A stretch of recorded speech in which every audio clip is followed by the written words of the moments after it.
Loveline. The world's therapy couch since 1984. Loveline. Dr. Drew Pinsky, medical doctor, philosopher, philanthropist, certified addiction specialist, the king of transformational media. Loveline. Mike Catherwood, a former addict, current fitness guru, the ringmaster of the psychosexual addictive personality Big Top. Loveline. 1-800-LOVE-191. Yes.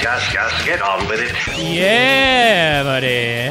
1-800-LOVE 191 is the number. Let's call us here in the Loveline studios. Dr. Drew. Yep. How you holding up, buddy? Good. I'm feeling better. You sound good. We just did the podcast right before the show. Brand new Mike and Dr. Drew podcast should be available after this show around 1 a.m. here on the Pacific coast. Who knows when it'll get to you if you're over there in the east. But yeah, new episode, and we got pretty beefy, right? We got to the meat of a lot of issues. Use some choice language, let's just say. Dr. Drew. You did. Dr. Drew. Just the way you referenced physical contact behind bars, for instance. it was something else. So anyway, we had a lot of fun. It was a good one. And tonight, big show, Dr. Drew. Big In show. the words of Paul Moyer, big show. You bet. Do you give your significant other your passwords? Passwords to your phone or your Facebook, your email. Is that something you do? Is it a good idea to give your significant others your password? That is our open forum later tonight. If you have experience doing it, or if you're in the middle of kind of having that debate with your significant other, we want to hear from you. And joining us very soon, very funny guy. Actually, a tremendously talented stand-up. And he's from Pittsburgh, Anderson, so maybe you can start talking Penguins. Oh, wow. He is Anthony Jeselnik, star of the Jeselnik Offensive. 10:30 on Tuesday nights over there on Comedy Central, and really talented guy, so it should be a funny show. We'll see if we can get some good advice out of him. If you're a fan of his stand-up or his work on the roast, I don't know if it'll be beneficial advice. There might be, like the last time Tasha was in here, and he recommended that everybody kill themselves. Yeah. It could be something similar to that theme. But I bet not. I bet it'll be thoughtful. It'll be thoughtful. Good, Dr. Drew. You're an optimistic man. I am optimistic. Right now, though, we take your calls regarding anything. 1-800-LOVE 191 is the number. So give us a ring. No problem too big. There is no problem too small. Tracy, hello. Hi, I actually called you guys the other night. I hope that you kind of remember me. I was the one that said that I was depressed, but not so much. Keep going. That was the worst sell ever. Yeah, keep going. What else did you tell us? Okay, I don't know. Anyways, well, right after I called you guys, my mom gave me a call and told me that my grandma's dying, Jesus. basically. And my mom hasn't worked since I was 3. And long story short, she's alcoholic. She was a drug addict. She got cervical cancer probably about 4 years ago now. Right? Wait. This is your grandmother? No, my mom. Your mom, okay. It's kind of long, and I'm trying to break it down as much as I can because I don't want to. Okay, let me see if I got it. Your grandmother is dying? My grandma right? is dying. My mom lives with my grandma and has been living off of my grandma since I can remember. And your mom had cervical cancer and drug addiction. Is she in recovery? Yeah, she's not for drug addiction, but she's in remission from cervical cancer. So she's an active addict. No, she doesn't drink, and you know what? Yeah, she is an active addict because she still smokes marijuana, but she says it's because of her cancer, but she doesn't have cancer anymore, so I don't know how there you go. So, anyway. My question is that it's kind of always been inevitable that I'm going to have to take care of her eventually because my mom hasn't worked since I was 3, and it's coming down to that point. My mom squandered any type of money that she has ever had, and she's not able to work, and she's not going to work or even try to work. I know she won't. Is she on any kind of disability or Social Security? She has Medi-Cal, and I've been trying to see if I could help her to get welfare, or she's supposed to be trying to get Social Security, but I don't know how you're supposed to get Social Security if you've never worked, so I don't know how that works. But I mean, I'm 23. I'm not finished with college, and I'm having this absurd panic attack every single day, thinking about how the heck am I going to take care of my mom when my grandma goes. But Mike, isn't it interesting how really messed up parents can sometimes have these amazingly together kids? Well, the problem is that Tracy's so Codependent. Well, not codependent, but she's been accelerated in her adult life. Right. She was parentalized early. Right. Yeah. I that's not necessarily a bad thing, but at the same time, it can't take away from you, Tracy. I just feel it's so crazy how you just kind of describe this villainous person so matter-of-factly. It's like you've just foregone your mom being useful. You're like, how am I going to take care of my grandma because my mom's useless? It's something that I've always just kind of dealt with, and I did the whole therapy thing for a little while, but it's like this is what it is. I can't do anything about it. I have to live my life and figure it out. But now it's like, because I'm not done with college. I'm so close to being done, and I'm finally getting everything together, and then this is happening, and I'm just having this anxiety of how am I going to do everything? Sorry, guys. And I just, she's ruined my life as it is, and I don't want it to happen again. But how do you leave your mom on the street? And I don't know what to do, and I don't know if it's okay for me to just say, you know what, Mom, I can't do it, but yes, it's how okay. do you leave someone on the street like that? No, she's not going to be on the streets. Listen, there's lots of people like your mom out there. And there are various systems out there that pick them up. And in your case, she's even got more. She's got whatever her her mother had. She's going to get all that. And, of course, she'll probably mismanage it and squander it. But ultimately, there are tons of systems. This is not an uncommon thing. This is not your fault. This is not even your responsibility. And the fact that she would allow you to take your life down is, frankly, kind of disgusting. Now, of course, it's your mom. You want to respect her. You want to help out to the extent that you can. But to allow your life to be consumed by it and pulled down by it, that's a tragedy. Yeah. Okay. I just don't know what to do. And I figured I'd call you guys because I'm freaking out. Call the Department of Social Services. Just get online and see what kind of resources are available to her. See how you get them for her. Help her work the system, but let the system take care of her, not you. Okay. Thank you, guys. Good luck, Tracy. Thank you for the call. And by the way, Mom could always get sober, for Christ's sake. I mean, that is an option.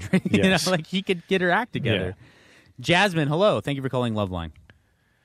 Wow. Oh, my God. Okay, the second time I've been on, first time I talked to you guys was about bleeding for 3 years straight. About what? Okay. Okay, I talked to you guys, no. About what? Rewind. What'd you say? Well, I got on first Depo and then Implanon, and both of them encouraged me to bleed now 3.5 years straight. Every day you bled for 3 years? Every single day. And doctors who told me go get a over-bleeding exam or something. Right. Get an examination, get evaluated for why you're having dysfunctional uterine bleeding. Did you? Right. Yeah, that's exactly what you said. And I went to the doctor, and they all told me, oh, well, you're on this birth control. Oh, well, you're on that birth control. Whatever. It can cause this. Just let it go a little bit longer. Now, hold on a second. When you say bleeding, are you talking about spotting, or are you talking about going through multiple pads a day? I mean, I have to put a tampon in every day. Yeah, one tampon. You don't go through 10 of them, though. Oh, no. I mean, that's what I do. Okay, one tampon a day? An entire day? No, probably 4 to 5 tampons. Okay. So that's pretty heavy bleeding. Okay. And they didn't try to help you out with that, huh? I'm shocked. No, honestly, I called them and said, hey, I've been on this for 3-4 months now. I've been bleeding straight. They're like, oh, just let it go. It'll get better. Just let it go a little bit longer. No, I thought you said you'd been bleeding for 3 years. Yeah. You didn't? Was it 3 or 4 months or 3 years? No, 3 years. Did you, Mike? What? She just said 3 or 4 months. I believe so. And then you said 3 years. Which is it? Well, she could have had a slip of the tongue. No. Well, what did you tell the people at the medical facility? 3 months or 3 years? I must have had a slip of the tongue, I swear to God, because I've been bleeding for now 3 years and 4 months. Okay, and you told them that at the facility? Yes. I'm shocked. Did you go to a facility, or did you just call someone? I went to the OBGYNs of so-and-so, of just 20 miles away from me, and I got the Implanon, and then 5 months later I called them and said, hey, I'm still bleeding, and they're all, oh, let it go a little bit longer. Like, straight up. I'm surprised. I don't understand. Are you taking iron? Yeah, they prescribed me iron, and they gave me... Are you pumping iron? If she needs to take iron, she's going to get severely anemic. Well, it's not going to hurt you. That's the important thing. Having that kind of bleeding is not that big a deal, you know. Oh, yeah. And, well, I finally here a month ago went to apparently a doctor that knew what they were talking about.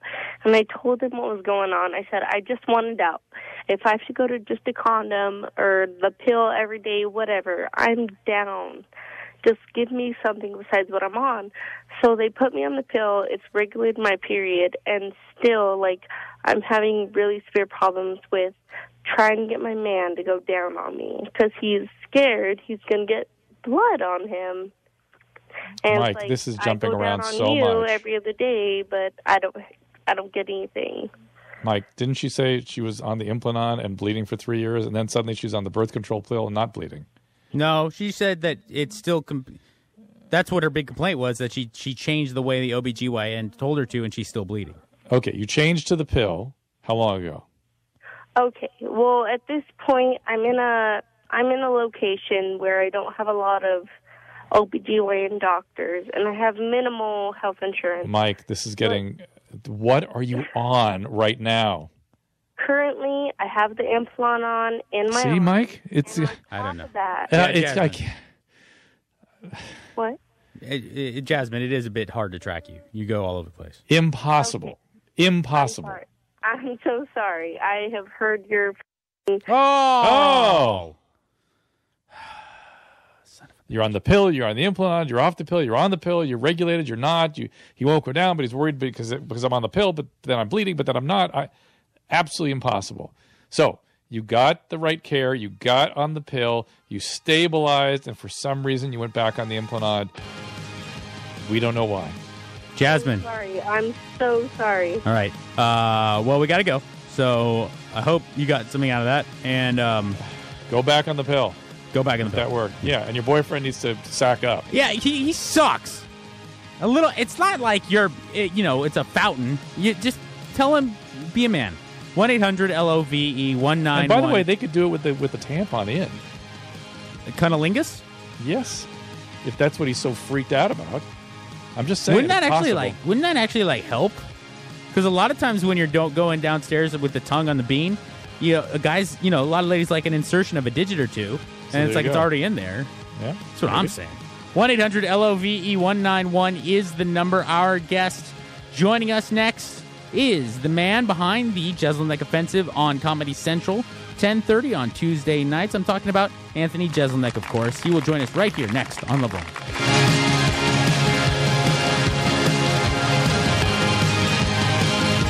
Crazy Girl romance products are designed to be women and couples friendly. Why don't you take the next step and become wildly seductive, dazzling, and as daring as you want to be? Visit Crazy Girl at www.crazygirlproducts.com. Loveline, helping people get unscrewed up for 30 years. Dr. Drew is the best. No lecturing, no sermonizing. Loveline will be right back. Come with me inside the machine and I'll show you.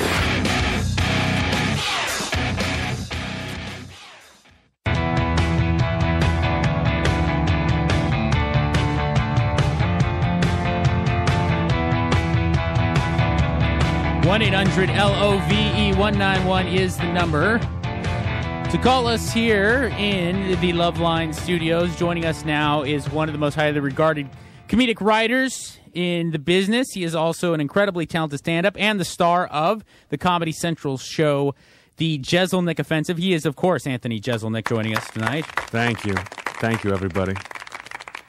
Those are real people. I believe it. They just ran in here. So thanks for coming in, man. Yeah, thanks for having me. We were actually just talking about the kind of blowback on Twitter and social networks and how people seem to, even normal people seem to get vicious when it comes to Twitter and Facebook and YouTube comments. People just, they seem to be motivated to be horrible.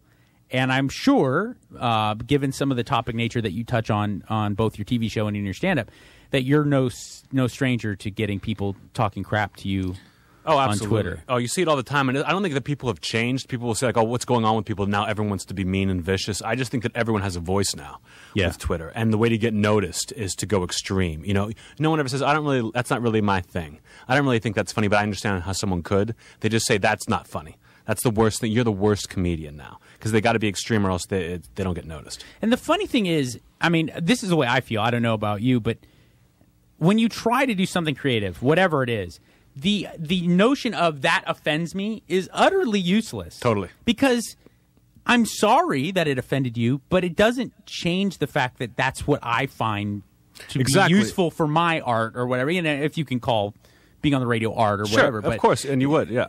But it's like if I feel like this is compelling to listen to, I'm sorry that it offended you, but that means nothing. You shouldn't even be sorry. It would be like, and it's funny when people get that way, it would be like Metallica being like, putting out a new album and being like, oh, I hope country music fans like this one. Yeah. Why would you care? You've got your fans. You do what you want to do, and as long as you're doing what you want, if that person's a problem with it, they should start comedy and do the kind of comedy they would want to see. Leave me alone. Yeah. And look, and especially people who I have a special place in my heart for stand-ups in particular, because it seems to get crazy now where people buy tickets to a show and show up, and it's like if you don't fit into their very narrow view of what they want that night, you're wrong. Yeah. It's somehow your fault. You know, like, you better not do rape comedy while I'm here. Absolutely. And I always think of it like a movie. You would never go to a movie theater and be like, one ticket, please, and then just hope you like the movie. You do a little research. You find, and you can just Google someone before you show up. So anyone who gets mad and walks out, good. Get out. But that's another good point. Look, it's not 1985. You should be very aware of who you're seeing, because every comic's on the internet. I mean, it's not like you shouldn't be surprised like who's showing up. But like I have a lot of friends that are professional fighters in a different different genres of fighting, boxers, whatnot, and they feel like the internet has been a blessing and a curse, because they can get a lot more kind of research on fighters that didn't necessarily get a lot of TV play, because they can just go on and they can YouTube their fights. Yeah. As a comedian, someone who probably works out a lot of your material on stage, do you ever feel like that kind of plays out for you? Like where people, they come to see you and it's like, hey, this is the joke he did last month. But sure, you'll get that complaint, but I think the internet's an opportunity. It's going to burn some of your material, but those people wouldn't have shown up if they hadn't seen you online. You know, so you hope you have enough new stuff that they'll be okay. But someone always complains. Someone's like, "Oh, I wish you had told that old joke. I really like it." Or, "You told that old joke. I've seen that before." You can't please everyone. You just got to go ahead. You know, you just got to keep doing it. Yeah, I remember Ricky Gervais saying that if you at all concern yourself with what people want or like out of you when you start writing, you're sunk. You just got to write what you think's good. And if you're doing a show for 1,000 people and you're worried about the 10 who have watched your clip online, you're in trouble. Yeah, that's worry about the other people. That's a very good point. Anthony Jeselnik joins us this evening. 10:30 on Tuesday nights is when you can see the Jeselnik Offensive on Comedy Central. AnthonyJeselnik.com is the official website. Tanya, hello.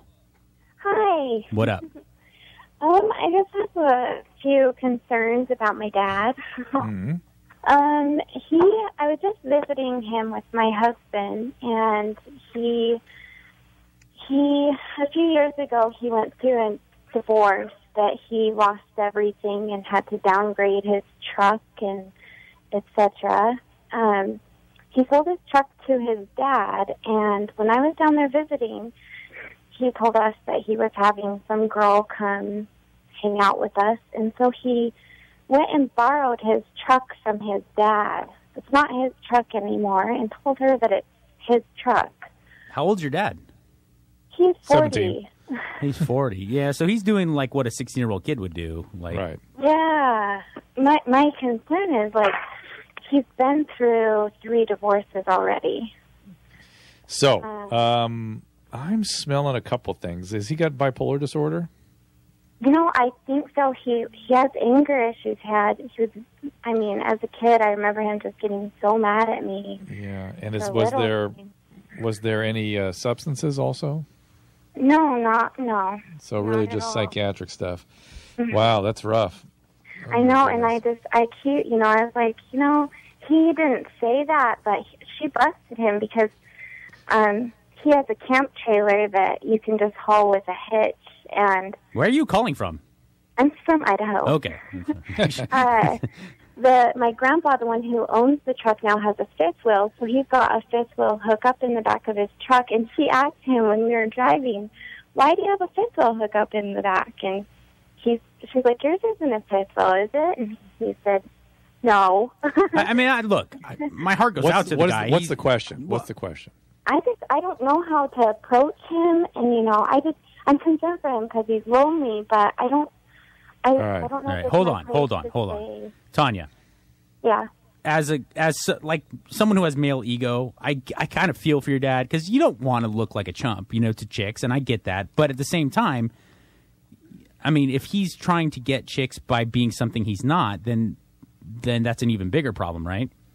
Yeah, and that's where I'm like, I don't know if I should say something. Well, or, do you have the type of relationship with your dad that you could approach him and be just like, hey, Dad, as a girl, I mean, I know I'm your daughter, but I am a female. And it's really a turnoff to see someone trying to be something they're not. You should just be proud of who you are. You don't worry about the money or the material things and blah, blah, blah. Yeah, maybe I could say that. This girl, too, I mean, she's totally opposite of what he goes for. Her face was all worked on. You could tell she's had tons of plastic surgery. And she came right out and talked to me about, like, fights in the bar where she's like... Oh. Beat the crap out of men and Ivy League girl. Yeah, but once again, here we are with a child who's been parentalized by an abusive parent, and now you should be letting him live his life. He's a big boy. He needs to fall on his face perhaps a few more times. He sounds dangerous. He said, if you want to help him, maybe get him some mental health evaluation. But it sounds like if it's not bipolar, if it's not a mood disorder, there could be some chronic, severe personality stuff here. All the marriages and the manipulations and the lying. This is not a good thing to be around. Let him be. Just love him, but keep your distance. Do not take care of him. Yeah, maybe I should. It put me in a very awkward place when she said that because I'm sitting there like, what do I say? Do I say, like, do I back my dad up? Hold on. How long was your dad married? Well, his first marriage with my mom it lasted a couple months. And his second marriage lasted 5 years. Okay. And he has been divorced how long? He had a third marriage, okay. And he's been divorced how long? It's been since 2000, last year. Okay. That one only lasted 3 years. Okay, so your dad's a party. He likes to get around. He found a girl that is a bad girl. She gets in bar fights, and she probably blows him like crazy. He's like his head his hair stands up like Yahoo Serious, and that he's a grown man. He wants to drop wads, and that's it. But it doesn't mean that you can't approach him and say like that. I don't like to see you being something you're not. It's hurtful because I know what a good guy you are. But also, I think it's just know this. Just take comfort in the fact that if he does marry her, it'll only be for a couple of weeks. Very nice. Very nice. I know, and that's why, because he complains about what a pathetic life he has and blah, blah, blah. And I just... Do they break apart? Let me bet. Again, betting. He becomes abusive to these women, right? Mm-hmm. And very controlling. Yeah, so he becomes abusive. That's who your dad is. I'm sorry, but you're defending a guy that really misbehaves. You should probably work on just separating yourself from him, Tanya, as best you can. Yeah, a little distance. Dylan, thank you for calling Loveline. Hey, what's up? What up, dude? I have a question. I'm going to college next semester, and so is my girlfriend. And I'm going to go to college in, Santa Barbara, and she's going to Chapman in Orange County. Yes. And I feel like when we go to college, relationship is not going to be... Dylan, stop. Dylan, stop right there. Dylan, stop right there. Anthony, go ahead. Please, Mr. Jeselnik. Yeah, this is as old as time. You're going to go to college. You're going to meet someone else. She's going to meet someone else. The best thing you can do is lie to each other and still hook up when you see each other at home. And then eventually you'll work your way out of it. I know it's hard to leave that first love from high school. But when you get to college, man, you have no idea what you're in for. There's no movie or book that can prepare you. That's why I feel like I need to break up with her, but I don't really have a reason. Yes, you do. Like, hey, I'm going to go screw another girl. No, Dylan. You're going to college. You have a very good reason. It's called Santa Barbara, California. Yeah, you don't have to have a reason. Just say I'll talk to you later, and then leave and go to college. It happens to everyone. It's a tough one, but everyone will understand. The main thing is if you stay together, you will not be able to engage in your new life. You'll be stuck emotionally somewhere else and really never get engaged with your current college experience. Which is fine, too. Yeah, but I've mentioned this before, and we've talked about it kind of, and it's kind of come up. vaguely, and I get the sense that she wants to stay together. I bet, no, Dylan, that's fine. Believe me, I understand it's really tough, and you may love this girl, and she may love you, but it's going to be better for everyone involved because you're going to develop entirely new social circles. It's not just about chicks.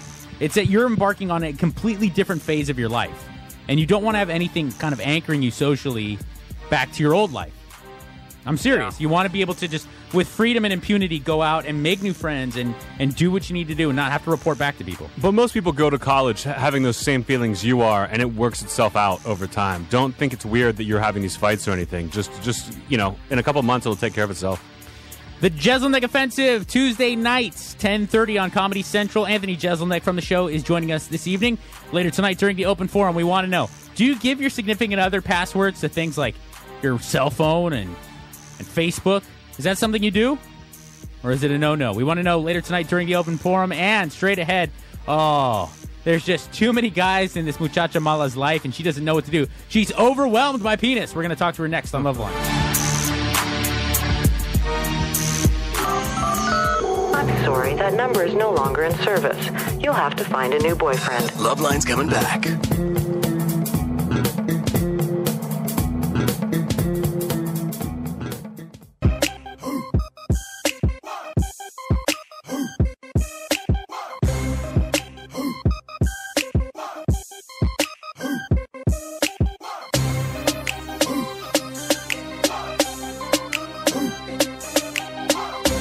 Jeselnik Offensive is back on Comedy Central Tuesday nights, 10:30. Anthony Jeselnik is the man behind the show, and he joins us tonight on Loveline. We were just talking about it off the air. I mean, it's a pretty big deal that Comedy Central believes in you enough to bring you back, especially this quickly, right? Oh yeah, getting a second season from Comedy Central is like getting in like the Baseball Hall of Fame. You know what I mean? It's very tough to get to that next level. But they've had enough faith in me that it's been going well, and the show just gets better and better as you go. It takes time to get comfortable and be really good at it. But I really gotta bow down and praise Comedy Central because they really do let people do what they want. It seems like it. They've started to. I think they've realized what they were doing was kind of wrong. They would give somebody a season and they would just cut it before they got a chance to get good or gain a following. That now they're like, well, we've got these talented people around us. Let's just let them do whatever they want and see if it works. Pretty much every network is like that these days. They have to. But I remember back in the day with the Man Show, I would listen to Jimmy and Adam sort of trying to wrangle the Comedy Central, particularly standards and practices people. Mm-hmm. I'd hear 20-minute conversations on whether or not they could say underwear versus underpants. Yeah. You could not say underpants. Well, and the craziest thing to me is that was in the era when they were probably dealing with 200 pieces of mail over South Park. Every episode of South Park probably got them in a courtroom. So, why would they even care what Jimmy and Adam were saying? Well, it's all just lawyers not wanting to get letters, like who would complain, and if your ratings are high enough, they don't have to worry about anything. Right. Tosh can do whatever he wants. Jon Stewart can do whatever he wants. I've got a little bit of a heel over me, but not that much. They don't mess with you too hard. When you've got offensive in the title of your show, they understand what you put getting. It right there. Yeah. You're getting what you signed up for. Tuesday nights, 10:30 on Comedy Central. It is the Jeselnik Offensive. I feel like it's really, and I'm just maybe coming into it to the era in my life where I'm really appreciating comedy. But I feel like it's really one of the golden eras.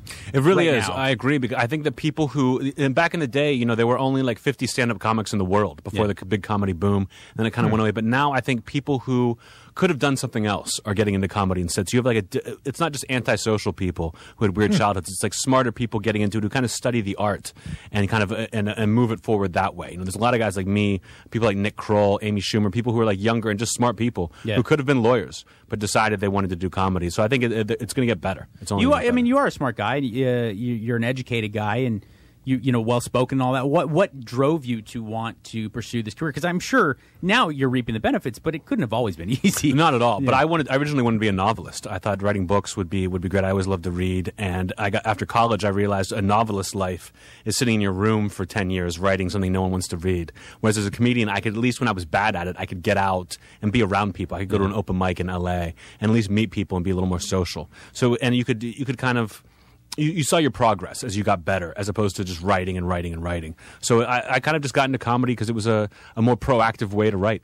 That's a good point. Like, if you are in a comedic kind of facet of the entertainment industry, whatever, if you're an improv actor or you're like on a comedic radio show or a writer on a TV show or a stand-up, at least the crap of your life is fun. Yes. So, the crappy part is at least enjoyable, and you can get too caught up in that, but if you're smart about it, you're having a good time, while you're struggling. Because the crap of being a rock star is just crap. Yeah. Like playing to 3 people in Bakersfield. Well, plus you got to split the money 4 ways. As a comedian, you at least get to keep it all. It's a very good point. Victoria, thank you for calling Loveline. Hi. What up? Guys. What can we do for you? Okay. Okay, all right. So this is like the small gist of the backstory. I was in a relationship. I was engaged. He dumped me. I was blindsided. 3 years go by. I was emotionally. Whoa! Hey. Whoa! God, our callers are so bright. No, I was just saying off the air, Drew, at the commercial break, this is like a dark show. Right? I can't believe I'm not allowed to swear, but everybody else is. It seems like it. It sure seems like. Victoria. I have such a bad mouth, I always forget okay, sometimes. Please. Okay, so anyway, you're on the right. Thank you. I was emotionally messed up. Okay. 3 years goes by. I'm still single. No big deal. I wasn't ready anyway. So now that I'm ready, I found a guy that I liked, but he doesn't like me like that, and we're still friends. But now there's I feel like my feelings are coming back for him again after I thought they were gone. And your now old there's boyfriend? 2 other guys that are hot on my tail, and it's just feeling a little overwhelming. Wait, let me make sure we get this. How old are you now? 28. 28. And your feelings have returned for the boyfriend that screwed you over? No. I moved. He's still back in the state that I left behind. Anybody want to explain to me what feelings are you talking about? Feelings for a guy that I met when I moved out here to California. I moved out here.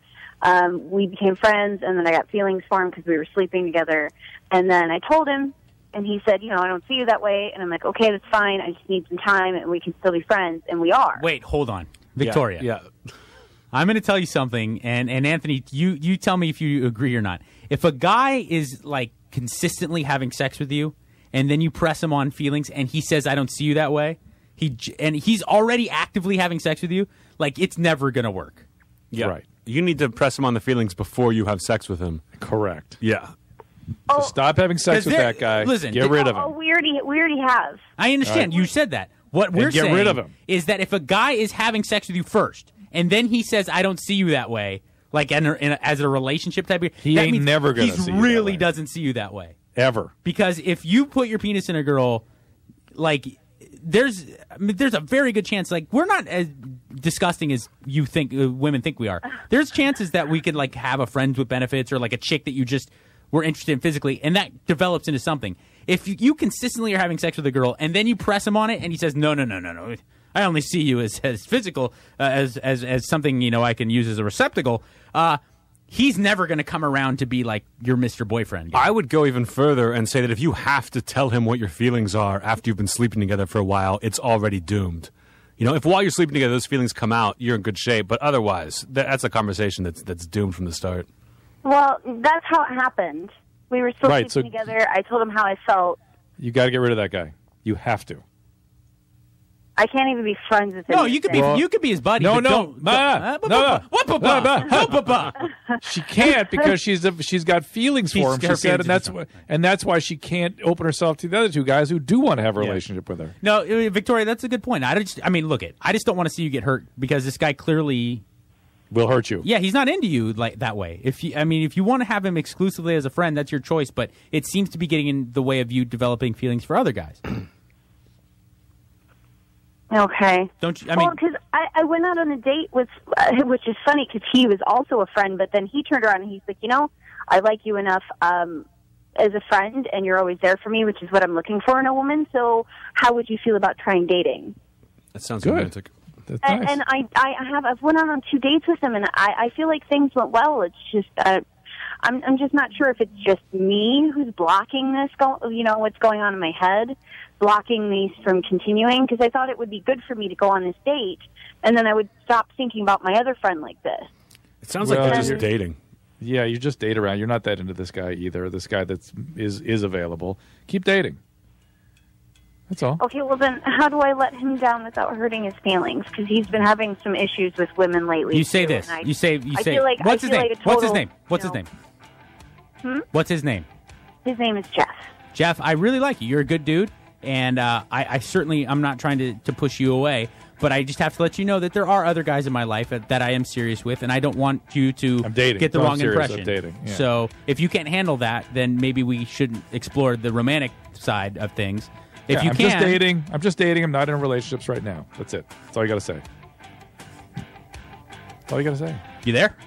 Yeah, I'm still here. I'm just trying to wrap my head around this. By the way, and let's take a quick vote on the first boyfriend. Around the room, huzzahs for she has to get rid of this guy. Huzzah! Huzzah! Huzzah! Thank you. 300%. Yeah. Caligula is the most recent album from this man, Anthony Jeselnik, who joins us in the studio right now. The Jeselnik Offensive is on Comedy Central, 10:30, Tuesday nights, people. AnthonyJeselnik.com, the official website, later tonight. In about 15 minutes, to be exact, we want to know, is it okay to give your significant other your passwords to things like social media and your smartphone? Good idea, bad idea? That's the open forum. We want to know if you say yay or nay and why. Straight ahead, some guy's buddies are invading his ability to have ladies. We're going to talk to him next on Loveline. Don't worry. Loveline will return right after these words of wisdom. You mean more advertising? Yes.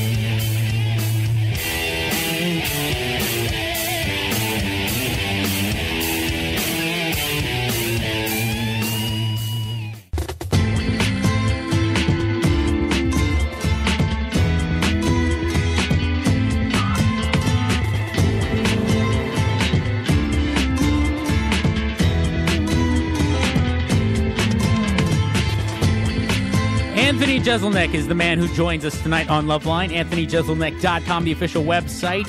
And remember, tune in to Comedy Central Tuesday nights, 10:30. That is when you can see the Jeselnik Offensive.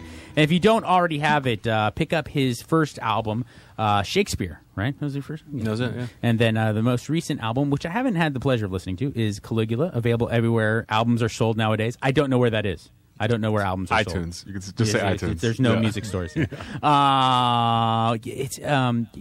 it the roast really that where people, by and large, got to know you and got to recognize you? Absolutely. That was my big break for sure. I call the roast like the Super Bowl of comedy. You know, people who just might be generic comedy fans who don't really get into it, they'll watch the roast, and if you can do well on that, you're pretty set. You know? Is there like a kind of a code amongst stand-ups? I mean, where guys who have really established themselves in the business, where you kind of have to earn their respect, guys and gals, or is everybody is there a good kind of fraternity and camaraderie where even if you're just starting out, there's that understood knowledge of what it's like to be a comic? And no, it's a little bit of respect, but anyone can say they're a comic. You know, you don't know how much they've put their dues in. So until you really kind of like go through a gig with somebody, that's how you get the respect, is by working with them and they see you're a pro. But if someone just walks up to me and says, "Hey, I'm a comedian too," that makes me mad. You're not a comedian the way I'm a comedian. You haven't earned it. I have no idea who you are. So it takes a while to get that respect. And I honestly didn't even realize it until I was fortunate enough to have this job and start on Kevin and Bean and see these guys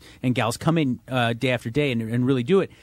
An overnight success in comedy is 10 years of work. Absolutely. You know, Absolutely. The guy who's new to the scene is a decade in. Yeah, or the opposite happens. Like when Last Comic Standing was big, people would win Last Comic Standing with only 5 years experience, so they kind of had to go and be a big time comic, but they didn't have the chops to do it yet. Yeah. So it kind of ruined them. Guys like some guys got chewed up under the wheels just by not being good enough when they got their break. Was there ever a time where you're like, this is it? I'm turning my back on comedy. No, the failure always fascinated me. You know, when I succeed at stand-up, when I go up and have a great show, I walk off thinking I know comedy, and I don't think about it. When I have a bad show, I obsess over it. What could I have done differently? What could be better? So the failure is what brought me back. The success is great, but failure makes you keep trying. Yeah, that's a good perspective.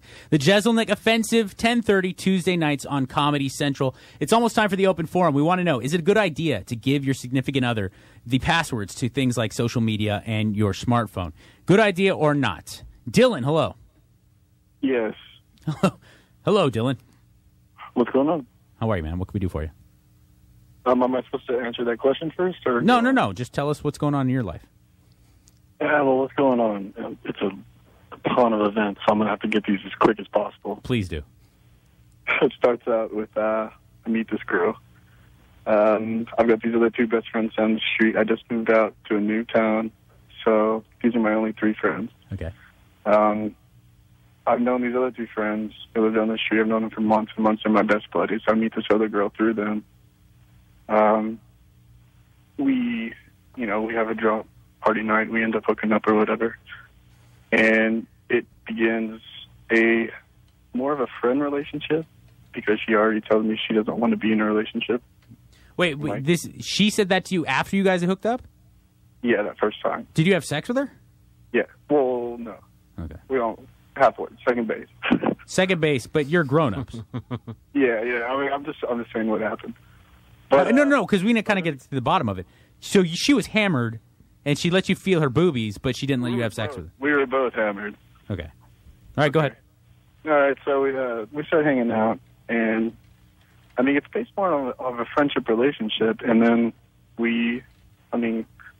she tells me that she has a crush on this guy on the street who's my buddy, right? And I'm not worried about it because, honestly, I think that dude's gay. I met him a long time ago, but I've never, confronted him about it. We've been friends for months, and I'm not worried about it because I'm pretty sure he is. And after that night, I even where are we going? Dr. Drew. Where are we going here? Dr. Drew, as a man in recovery, it pains me to say this. I would never, ever, up to this point, recommend someone get a meth habit. But I feel like Dylan would really benefit. That's very funny. Whatever it takes, you just have to confront your gay friend. What? Dylan, just get what can we help you? What's the question? Okay, the question is that we started doing our thing, and we started getting serious, and this crush on this other dude keeps, getting to me, even though I'm not worried about it, because she keeps talking about him, but she's with me constantly. And how serious is this crush? I mean, does she talk about it to this day? Well, we're not speaking to this day. All right, then, Dylan, don't worry about this girl. Find a new girl. I know you only know 3 people in your new town. Make it 4. No, it's gone past that. It's just the main problem is that I really want to talk to Drew about this because I was taking Adderall and I did have a problem with it. I was abusing it, and it got down to the point where I was seeing evidence of him and her hooking up because they both actually ended up moving into my house. And I was seeing evidence of it. Well, first of all, you were on an amphetamine analog, so paranoia would be expected whether you were seeing evidence or not. So who knows what happened. However, how bizarre is it that this guy that your girlfriend has a crush on moves into your house? Why did that happen? Because we were friends before, and I told him if he ever needed to, we had an open space.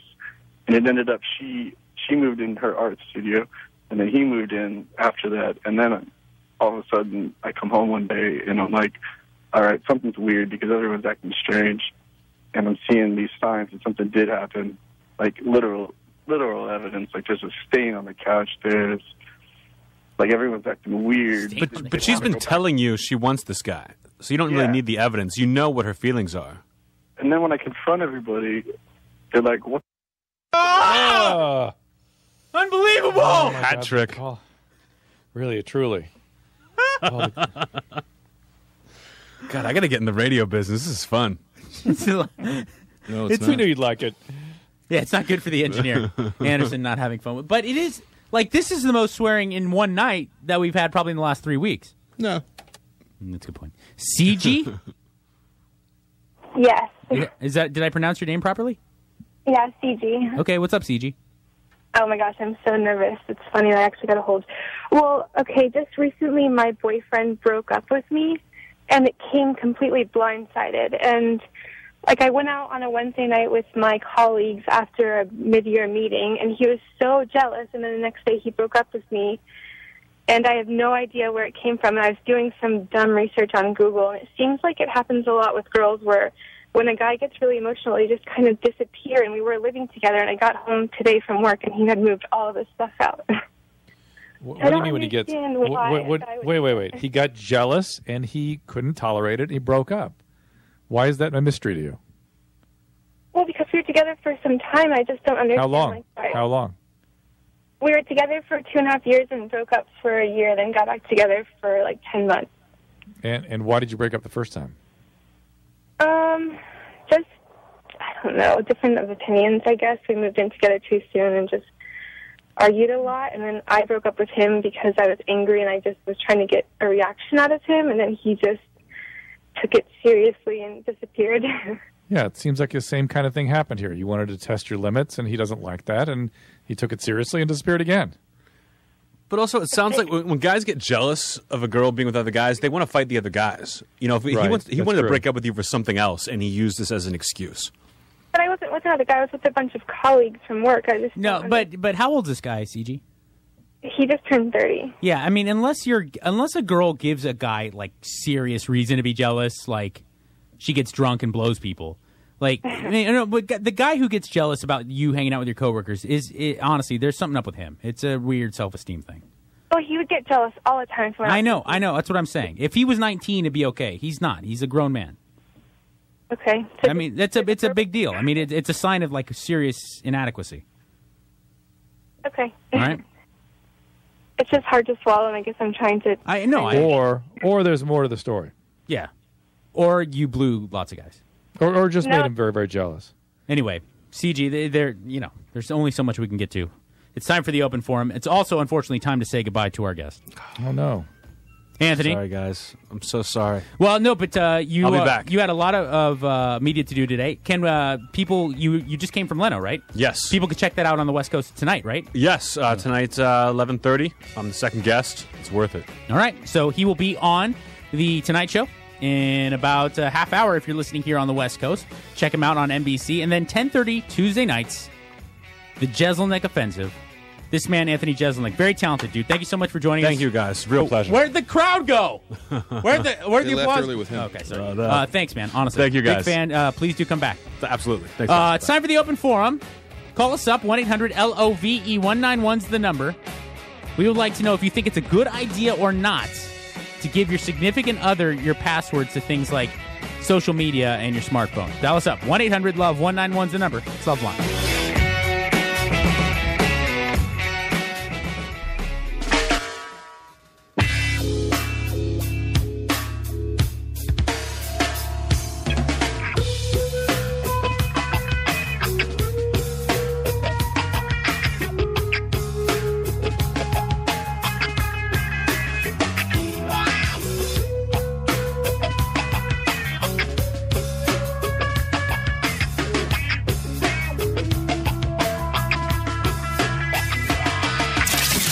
It's time for you to give us your opinions and insight. Mother has old-fashioned ideas. Well, I don't approve of it. Here's tonight's open forum. It is time for the open forum. Let's do it, people. 1-800-LOVE-191 is the number. And by the way, remember, there's a new Mike and Drew podcast. Should be available a little later tonight. So after you get done with Loveline, after you get done watching Anthony Jeselnik on The Tonight Show, head on over to podcast1.com. That's podcastone.com. And pick up the new Mike and Dr. Drew podcast because we get down, man. We talk about Bieber urine, jail sex, kratom. Yes, we do. John Hamm's hog. John Hamm's yes, penis. Of course. There's that. In detail. So, yeah, it's all over there at Podcast One.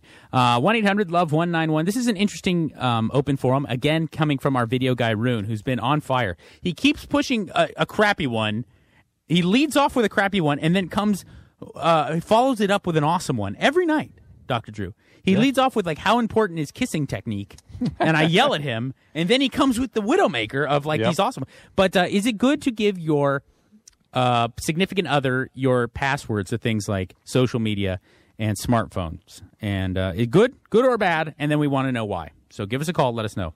Amy, hello. Guys. Hey. Hi. I just wanted to answer the open forum, obviously, but I feel like in a relationship, you should be open. There should be no secrets to a certain extent, and you should be open about giving your password out, but at the same time, don't take advantage of it and don't use it because you shouldn't feel the need to use it, if that makes sense. I know. I agree with you. I feel very strongly that there shouldn't be a need to block anybody because if you shouldn't be engaged in any activities that would hurt your boyfriend or girlfriend. Yeah, so you should just, that's why, I have my boyfriend's passwords for things, and don't get me wrong, it gets tempting at times, and I have crossed the line before, but I don't think it's absolutely necessary, and I don't think I should personally feel the need to use it So I think there should just be trust in the relationship, I guess. Yeah, but listen, it shouldn't be locked because he shouldn't be engaged in any behaviors that would in any way violate that trust. So there shouldn't be any issue at all. It should be wide open, right? Well, I agree with you. I think in all relationships, everyone at times is a little skeptical about certain things. Not necessarily cheating, but there's always that, I don't know, insecurity issues. And I've fallen short of that, and I think everyone has. But at the same time, like I said, just don't take advantage of it and be open if you're gonna use it, because you shouldn't be keeping secrets, and I shouldn't be needing to use it. And you know, I have to add, I think if you're in a serious enough relationship, there's some benefit to sharing your passwords. Like if you need your wife or your girlfriend to fire off an email for you, or text your friend and your phone's locked in a different part of the house or whatever. I mean, there is some advantage, right, to having full access to stuff like that. Of course. All right. 1-800-LOVE-191 is the number. We want to know, is it a good idea to share your passwords to things like social networks and your smartphones, or is it a bad idea? Yay or nay, and we want to know why. Chelsea, hello. Hi. I really think now that it's a good idea to share it, but when I was 20, I met a boyfriend on a online dating website, and we hit it off, and we ended up being official, and he deleted his account, but I didn't delete mine, I just hid it. And so he kept asking me, well, give me the password to your email or give me the password to this, because he kind of had suspicions that I was cheating or, attempting to cheat, I guess. And I wouldn't give it to him. Like I just he was right, though. Oh, yeah, definitely. And so he ended up... I love Chelsea. He ended up making a fake profile on the website, and I had, reactivated and, made my profile public. Right. And so he sent me a message as some fake dude, and he was like, hey, what's up, tell me a little bit about yourself. So I messaged him back, and a few messages later, he's like, hey, do you have a boyfriend? And I was like, oh, no, I'm single. And my boyfriend called me, right after I sent that dude that message. And he's like, so, you don't have a boyfriend? And I was like, I don't know what you're talking about. And he just kept on and kept on and kept on. But long story short, we did not last, and I have never done that. And you never copped to it? No, I told him, yeah, that was, it was wrong, but, I was at the age where I just didn't care, and I feel bad about it because he's a really nice guy, but still. Are you able to be in relationships now? Oh, yeah, I was in a relationship for a little less than a year, and we still talk to each other, but we're broken up. I'm just saying, it's not what you call a good sign when somebody is that abusive and that such empathic failure in a relationship. That's not a good sign. Me or yeah, you? Oh, I know. How old were you when this was going down? Huh? How old were you when this was going down? I was 20. Yeah, it's kind of par for the course, Drew. Yeah, I just wanted to be free and have fun, and didn't really want to be tied down. But I should have told him that. I agree, and I know that now. but it's like, I think par for the course for everybody 1920 to treat each other like poop. But you were loving it. You were aggressive. Oh, I was. I loved the attention of all of it. That was the thing. All right. Well, thank you so much for the call. I think things can go wrong sharing passwords if you're, going at it like Chelsea does. Jack, what do you think? Share passwords or no? I share my everything, all my passwords with my girlfriend. Okay. And I think it's a good idea. Why? Well, just in case she needs to get a hold of something and I'm not there, just in case she needs to see something when I'm not there. I've never seen any reason why not, and it's the only way, the way I see it. Now, I'm not implying anything, but let's just say, for argument's sake, you guys break up. Would you change your passwords? Most likely, yes. Okay. No, that makes sense. 1-800-LOVE-191 is the number. DJ, what do you think about sharing passwords? Oh, Joey, I think it's a very bad practice because passwords are you to protect your information for anything, your Facebook, your email, and anything. because, I'm very security conscious. I work in law enforcement in the military. And, if my significant other saw something she wasn't supposed to see or something, I'll get in huge trouble and possibly lose my job over it. No, that makes a lot of sense. Yeah, that does make sense. I mean, I think things are different, though, for you, DJ. If you work in a sensitive occupation, you can't have your wife seeing stuff that... Right. You have to have different accounts. Right. And, just a general thing, though, it's like, for all I know, the girlfriend, like, just my Facebook or, like, a personal email, if she accidentally hits the leave me logged on button and then walks away and somebody else gets access to it, that'd be my other issue with it. Okay. All right, dude. Thank you so much. Yeah, no problem. Hey, you work in military or law enforcement or something? I'm a reservist and I'm a law enforcement officer. Never mind. I was going to ask about the whistleblower dude, Snowden. I was going to see what you think about it. He's stuck in Russia still, so. Yeah, he sure is. I like how he thought he was going to, get asylum everywhere. Like, he's like, well, I'll just go down to and nobody will allow him out. Now he's basically in the airport. Yeah, let's hang out. He's like that Tom Hanks movie where he just hangs out, basically. Let's see here. Chris, what do you think about our open forum topic? Do you think it's a good idea to share passwords with your significant other? No. Mainly because, let's say something goes bad in the breakup and you're not quick enough to change the password. Also, sometimes women tend to sneak around and they might find something that they don't want to from a long time ago, and that'll just cause a lot of grief. Why keep that stuff around, though? If you know it's likely to upset her, why keep it around? I don't know. You just never get around to deleting it. It's there. It could be from, God knows how far back. Like, with my last ex, I gave her my cell phone password, but it's like my cell phone's always on me. If you see something, you saw something. So I'm also not going to lie to someone either. I think later on in the relationship, probably, yeah. I mean, once you've really gotten a feel for someone, but obviously not in the beginning. It's just going to cause trouble. Well, okay, that makes sense. All right, that does make a lot of sense. 1-800-LOVE-191 is the number. Rune, if you could, run in here real quick before we go to break. 1-800-LOVE-191 is the number. We want to know, is it a good idea or a bad idea to share passwords to things like smartphones and social networking with your significant other? Now, Rune, I gave you credit for coming up with this open forum, as you have come up with a couple open forums lately. Really good ones. Yes, so this is a listener suggestion. Okay, because Christian Colbinson at Hurricane 420, he says that you fully ripped him off. Yeah, it was a suggestion. All right. I repeated it. You didn't say that earlier tonight, though. You made it sound like you're a genius again. No, I tried to say it, but no one was listening. How many times have you ripped off the general audience? That's what I'm wondering. A couple times, and I have tried to give them credit, but usually the conversation goes right past me. That's BS. Maybe tonight, but in general, you go, hey, guys, I have an idea, and you throw it out there, and we all go, Rune, attaboy, woo, woo, and you go, no, thank you, thanks a lot, guys. Okay, let me go back. Wait, what about the awkward kissing one? Is that yours, or is that a listener's? Girlfriend's suggestion. Your girlfriend? Yeah. No wonder he's trying so goddamn hard. Yeah, I thought it might be funny. You're a great man. All right, thank you. Right, thank you. 1-800-LOVE-191 is the number. There you go, Christian Colbinson. You got your love. We want to know, good idea or bad idea to share passwords with your significant other? Passwords to things like your cell phone, your smartphone, email, social networking sites, stuff like that. Good idea, bad idea to share the passwords, and then why? 1-800-LOVE-191 is the number. It's Loveline.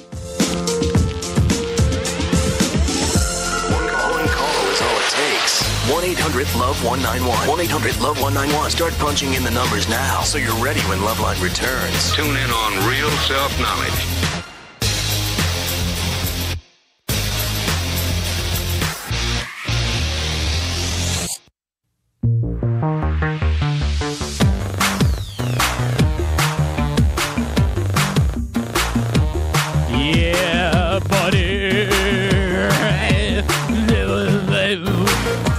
Thank you, Kraftwerk, for the intro. 1-800-LOVE-191 is the number.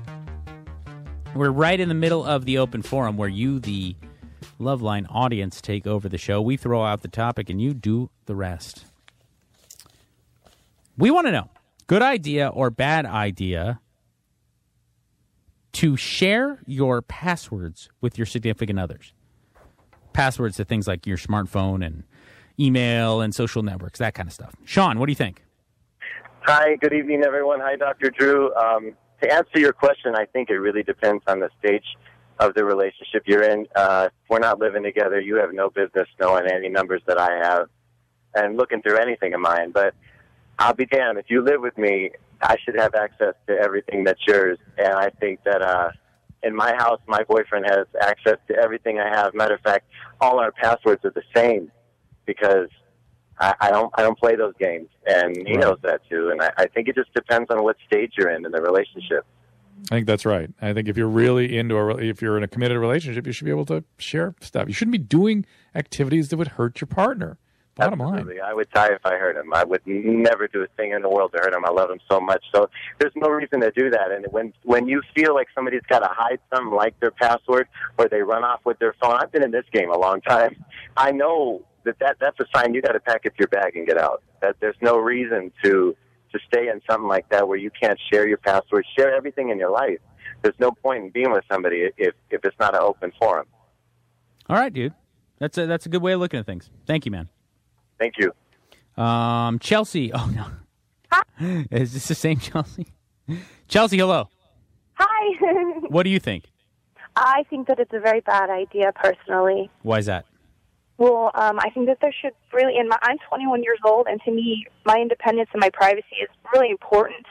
And honestly, I do still talk to other people, even when I do have a significant other, but I'm very upfront about that. So I just wouldn't like it if they knew my password. Why do you talk to other people? I am kind of an opportunist, and I don't want to settle down right now. And the person that I'm with right now, who I've been with for about 9 months, we're both like that. So we keep our privacy. But think what that's. What if you were in a committed relationship? I understand now you can't be, but what if you were? Well, that's true. That's why I reserve the right to change my opinion as I get older. But right now, I don't have a significant other, and this is the open forum, and that's my personal opinion for me. I understand. I'm just asking, what if? What if? I would say that if I could find that one person that I wanted to share my life with, then of course I would let them see my passwords. And if they were the one, then I wouldn't be seeking out another person. So that wouldn't really be an issue. But it's an interesting point you're making, which is you keep it private so you can do things that would be hurtful to the other person. Not hurtful in my case, because the person that I'm with understands that I'm going to be seeing other people. Right. Yeah, okay. I mean, I guess if you're going to be that open from the start, it's really not that bad. But it's kind of like a don't ask, don't tell sort of thing, you know? Yeah, but doesn't that ever get hurtful even for you? You know, I think I have a healthy amount of jealousy, and I contemplate that on my own often. But then I tell my partner that, I'm feeling jealous. You told me, because we tell each other about each other's experiences. And I tell him, I really feel jealous about this, and he reassures me, no, it's okay, that's natural, I understand, thank you for telling me that. So we're open about that, but it's not like I want to go see who he's talking to, just like he wouldn't want to go see who I'm talking to. Okay. Yeah, okay. Thank you so much. Thank you very much. Spencer. Hello, Spencer. Sick. Hey, what's up, man? How's it going? How are you, buddy? I'm good, dude. Hey, so my opinion on this, honestly, I had a pretty bad experience. I was kind of serious with a girl. She was over at my house. She accidentally saved her password on Facebook on my computer. And so, like a curious guy, I was like, oh, after she left, I was like, I'll check it out. So I checked it out, and she was actually, in the moment, she was talking to her ex-boyfriend on Facebook, literally on the way home from my house. And that was kind of hard to find out, So I think if you're in a solid relationship and you want, everything to be open, I don't see why sharing passwords is a bad idea. There you go. All right, man. Thank you so much. Yep. 1-800-LOVE-191 is the number. Do you think it's a good idea or a bad idea to share your passwords to things like smartphones and social networking and stuff like that? Lindsay, hello. Hi. I personally would never give my information out to a boyfriend or anything, but I did have an experience with my ex-boyfriend who gave me his password for his email, and I went through because I was a snooper, and that's when I found out that he was bisexual and liked some big black men. Well, who doesn't? Well, I know, but it was my ex-boyfriend. I had no idea he was gay or even bisexual, for the matter. And so when I saw that and saw his Craigslist postings, I was just totally in shock. Yeah, I can understand that. All right, well, thank you so much. But so from here on out, you're sharing passwords? No. No? So why wouldn't you want to know? Wouldn't you want to know things like that in the future? Yeah, but I don't want to find out through email. I'd rather have them tell me from their self, not through the internet. But Lindsay, I'm speculating here, but I think that if you're dating a guy who is pretending to be straight to your face and loves giant black penises inside of him, he's probably not going to lead off with that in a dinner conversation. Not if he's trying to maintain a heterosexual relationship, right? Yeah. I mean, I think it might just depend on the person that I'm with, because I have a lot of trust issues anyway. Right. So. And you pick people who are not trustworthy. Interesting. Sometimes. All righty. Amanda, hello. What do you think? Hey, so the relationship I'm in now is totally fine, and like we share everything, whatever. And I don't even have the desire to look, because I just don't think it's a healthy thing to have, anyways, to want to look. But prior to this, I was in a relationship for 1.5 years where this guy was just our relationship was okay. But he was very jealous, and I would never, somebody who has any kind of insecurity, I would never want to give him my password, because he would literally try to find reasons to be upset with me because he was so jealous or insecure. Okay. It doesn't seem nice. No, sounds bad. Okay. But I think it just depends on the person, and for somebody, if you're in a situation like that, I don't want anyone to, go into my email and be like, oh, you were talking to this guy you dated 5 years ago in high school, and pick a fight with you over it. Right. Okay. So, but yeah. It sounds like sound advice. Michelle, what do you think? Good idea to share your passwords with your significant other? I think it's a very good idea, except I don't think my husband thought it was a good idea. I just caught him today. I was asking to use his tablet, and I accidentally opened up his email, and it showed that he was looking for Russian girls. He said his name was Travis. It said that he was divorced. On another one, he was talking sexual comments to her. And when I confronted him about it, he said, well, I've just been really upset with you because you talked to your friend that you've talked to. I have a best friend that's been in my life for 25 years. And he's met him, and there's nothing sexual going on. And so I went and had dental work done today, but I left him in the dust. I just got in my car, and I left him. And now he's calling and saying, I'm sorry, I shouldn't have done this.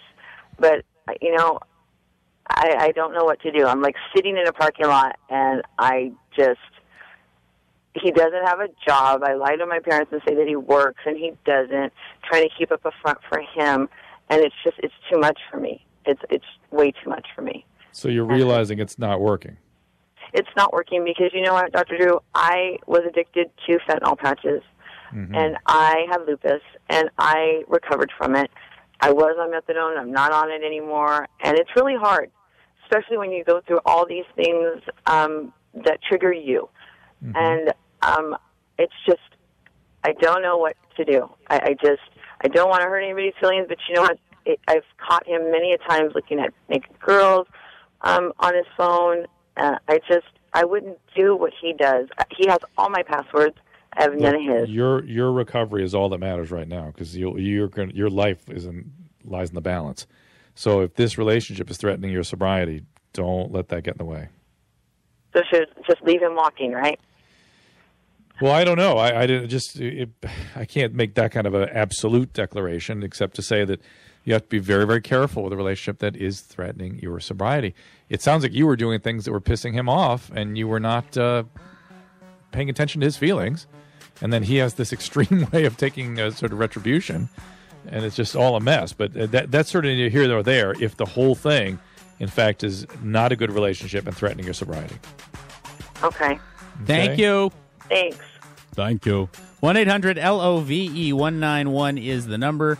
Thank you to everybody who called on the open forum. That was a good one. Tomorrow night, we want to know about online dating disasters.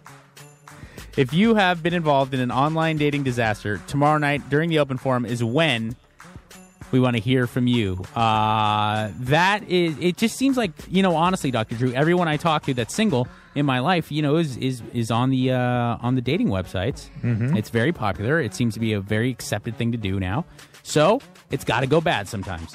It's got to go bad. We want to hear about it tomorrow night. When internet dating goes bad, that is the open forum. Now we take your calls regarding anything. 1-800-LOVE-191 is the number. New Mike and Dr. Drew podcast should be up later tonight. And let me give a shout out. My brother-in-law, my wife's brother, is a disabled athlete. He is one of the best in the world. And he is a huge article. I mentioned him on the cover, and then a huge article in this month's Runner's World. So Runner's World magazine, find out about my brother-in-law, Andre Kylik. He's a real stud. He does endurance races that most people with all four limbs can't complete. He does them with no legs. He have no legs. 1-800-LOVE-191 is the number. We'll take your calls regarding anything now. It's Loveline. One call is all it takes. Exactly. 1-800-LOVE-191. 1-800-LOVE-191. Loveline's coming back.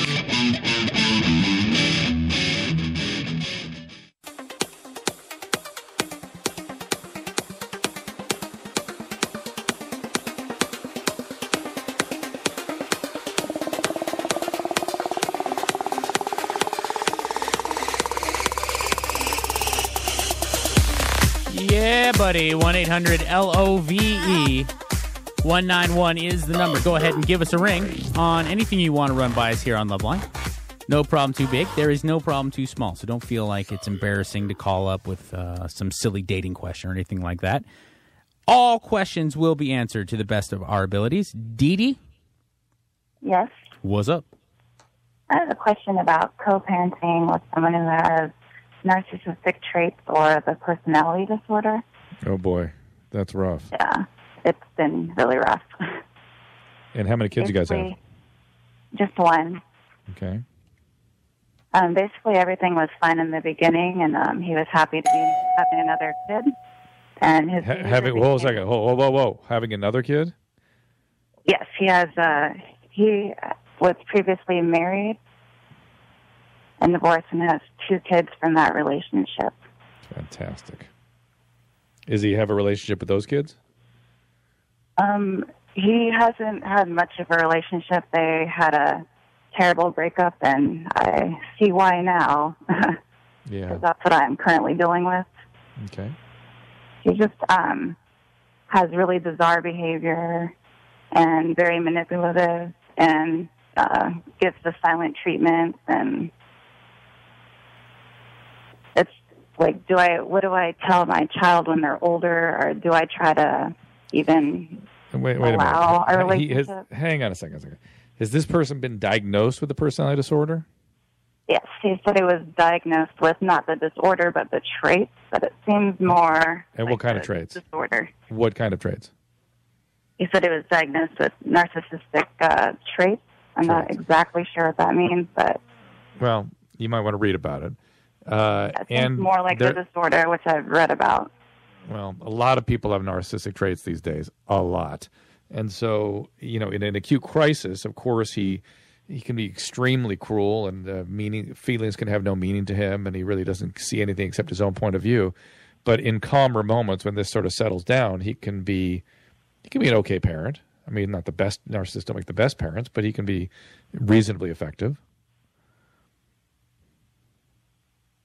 Hello? Hello? Yes. Is he in treatment? He's not. He talks about getting it, and then he changes his mind, and he says nothing's wrong with him. Right. He's just a very immature person to deal with, and right. I actually haven't heard from him for quite some time, so Seems we're in the difficult. process of getting child support and all that situated, but What led to the breakup? I don't know what happened, but his behavior started getting worse and worse and worse, and he just would go through the whole giving me the silent treatment, and he left me a few days past my due date, and I haven't given birth yet, and he never came back. I let him know when I gave birth to our child, and he came and visited me in the hospital, but he just kind of disappeared Okay. Yeah. So and this won't was respond to anything. Seems like a terrible relationship. I'm sorry. Real tough one. Yeah. All right. Yeah, it's gonna not be easy with him, but you just got to hold him to everything, and just don't expect him to be kind and easy to deal with. Yeah, that's what I've been saying. Yeah. Okay. All right. Good luck. Thank you for the call. Doris? Yeah, hello? Hello, Doris. Yeah, I'm having a problem with my love life. Okay. This problem is conspicuous, and it's totally crushing my love life, and I'm having a difficult time in my life. Spit it out. I don't know if I could. It's kind of complicated. So, are we supposed to guess? All right. I'm black. Nope. Yeah.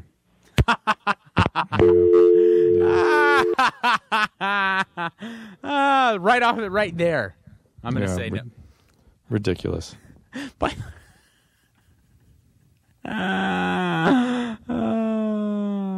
Jacob, hello. Hello. Jesus, Jacob. Wow. Oh, wow, that's a big dog. Yeah, I'm walking down the street, actually. Oh, what's happening? Don't hang up on me, though. I need some help, man. I'm sorry. All right. Are you being chased? No, I'm just walking down the street. Okay, what's happening? Okay, man. So I'm seeing this girl, and she's off and on, hot and cold, saying she doesn't want to be in a relationship. Yet she's calling me, let's go do this, let's go do that. I want you to meet my best buddy. I want you to meet my mom. You know, and then I do these things, and then all of a sudden, yeah, I still don't want to be in one. Yet, you know, it's just like hot and cold. These signs. She says one thing, she acts a different way. How old is she? She was 24 at the time. At the time? How long ago was this? This was in February, March. She just turned 25 in May. I don't understand. So here's the deal. So she's telling you she doesn't want a relationship. She wants companionship. She wants to hang out with you, but she doesn't want a relationship. How much clearer can she be? Yeah, man. It sounds like she's kind of laid it out there for you. I'm just so confused as why she is telling me these things, yet here she is calling me up. Yeah, she wants to hang out. She just doesn't want to have every day, and we're also becoming intimate, and it's getting more serious. We actually go on a romantic little trip, and you know, it gets to that point where. Well, what does she say when you ask her what's going on?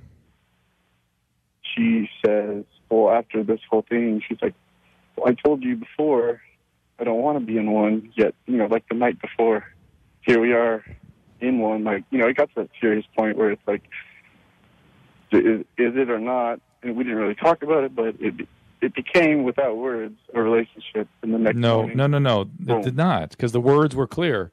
I don't want a relationship. I'll hang out. I'll be romantic. I'll do all these fun things, but I'm not capable of a relationship, she has said. You better take her at her word. Okay. I don't know what the reason is. She may be a trauma survivor. Listen, do not assume she's experiencing what you are experiencing. You're obviously experiencing a whole full relationship here. She may not be. She may not be capable for whatever reason of that. Okay. Okay? Well, can I go on to one step further where it's gotten to?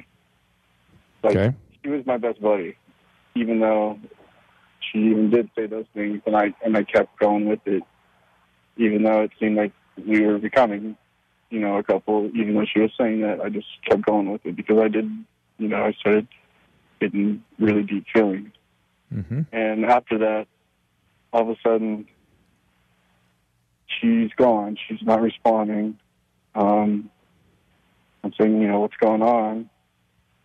Nothing's going on. And then I was like, you know what? I can't deal with this anymore. Like, it's just, what's going on? And she's like, well, like I told you before, all those things I said, I shouldn't have said them. You know, I shouldn't have. Why in the world are you putting yourself through this misery? Yeah. This is craziness. Because you have to move on. Well, she didn't reciprocate. This was a one-way relationship. It was not going both ways. Now it's gone to the point where, like, during this time, she had major issues, and I'm sitting there, she's crying, bawling, and I'm sitting here, like, helping her through these stuff. Like, here I am, like, for you, no matter what. I don't even care. Like, hey, dude, she doesn't feel that way. She's not a well person. And I'm sorry that you've devoted that much time and effort to her, but she doesn't reciprocate to you. And that's not healthy for you to continue to kind of focus and obsess and deliver that type of interest and effort into someone that doesn't clearly want to give it back to you. The thing that gets me, I understand exactly what you guys are saying. I appreciate it. The one final thing is just, like, I don't understand how someone can, like, just bawl, and go through these problems and tell someone like these things, and this person, I'm there for this person, and then now it's turned to like, if I want to even say, hey, do you want to do something? She says, leave me the F alone. Yeah, listen, don't Dr. talk to Drew, me anymore. I know, Jacob, but you're trying to apply normal reason to someone who's unreasonable. She's not healthy. She's not well. Yeah, she's gone through a lot of issues in her past that she had always told me about, which is why she was crying and stuff. Yeah, but listen, telling you about a team of professionals take 10 years to sort it through. Do not think that just because she discussed it with you, it would mean anything. All right, man. Good luck, dude. But you just got to understand that sometimes you're not going to get out of, the return is not going to be similar to the deposit. That's just the way it goes. 1-800-LOVE-191's the number. Straight ahead, an interesting question, something that's dealt with on The Bachelorette, which I proudly watch with my wife every Monday evening. Probably. I proudly watch it, Dr. Drew. Proudly? Oh, it said probably. I proudly watch it. Wow. You see, Desiree, she got in a lot of trouble last year when she was on The Bachelor because her younger brother, he was always causing problems with these guys. He was a punk. He didn't like these guys. And now that she's the Bachelorette, her younger brother's coming around. He's ready to break people off. He doesn't like these guys around his sister. We're going to deal with a similar problem straight ahead. The younger siblings getting in the way. That's next on Loveline. This is Loveline. It's a groovy way of relaxing. Sit tight. Loveline's coming back.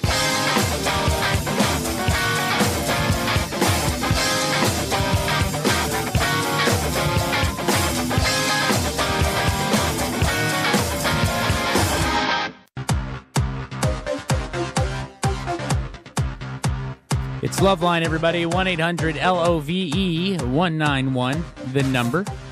Brittany, hello. Hi. Hi. Okay, I've been with my fiance for 5 years, and we recently got engaged in January, but we've been having some problems within the 5 years we've been together, and I've been asking my fiance to go to counseling sessions with me, but he's very, very, very, very stubborn, and he won't go. Do you guys have any suggestions? Are you willing to put the marriage on the line? Absolutely, because if he doesn't go, we've been through a lot of problems that you just can't push to the side. What kinds of problems? Well, we've been physical with each other before. He's had a abusive history, past history, and I told him he needed to go see a therapist, and he didn't want to listen. He doesn't want to listen to anybody about what they have to say about what happened between his family and him. Right. And he's hid things behind my back and talked to girls behind my back, and he's never cheated, but the trust for me isn't there. I just don't trust him as far as I can throw him, and that's, Are you sure you want to start a marriage like this? I mean, my goodness. That's why I don't want to start a marriage this way. I just want to start counseling to see if there's any way we can try to amend it. Okay, well, you have a pretty simple sort of ultimatum for him, which is either we do this or we can't get married. I don't know if that's going to be enough. I feel like it's not, because... Yeah, but but then you're not getting married. You understand? You're going one way or the other, and if he's unwilling to participate in some kind of treatment, then you're out. You have to be willing to leave. I really hope that works, because I love him to death, and I really do want to marry him, and it's not his fault, the way he's turned out, and he's not responsible for his history. He is responsible for his recovery and treatment, and by turning that down, he is saying something profound about himself. Exactly, and I would love for him to get some help, and I would love for him to come to the realization what had happened. between his parents and him, but he just won't do it. He's very stubborn. He doesn't want to listen to anybody. Okay, you But don't I have to keep feel- repeating that. He's either going to do it or he isn't. I think that's Or you're going to end up with a marriage that's going to be, oof, wow, rough. I don't want to start a marriage that way because I don't believe in think so. divorce. And once I get married, I'm going to be married unless, there's a very serious situation where I would have to get divorced. But I don't want that. I want to go into a marriage having a full, loving heart, open. I understand. I get it. We got it. Enough said.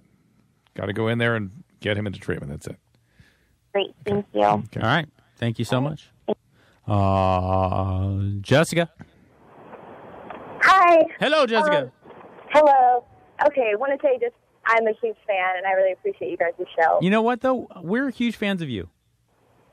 Oh, you're huge fans of me? Yeah. That's really nice. Yeah, it's Thanks. true. A lot of people are. Well, anyway, so why I'm calling. Yeah. I have this sister, and I love her to death because she's my sister, but for my entire life... Is she your fan?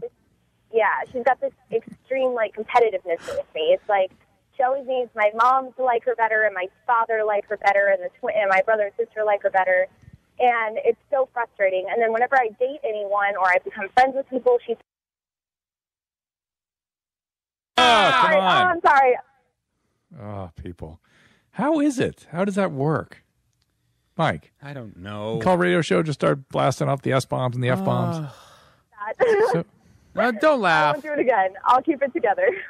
Go ahead. If Anderson gives you a chance.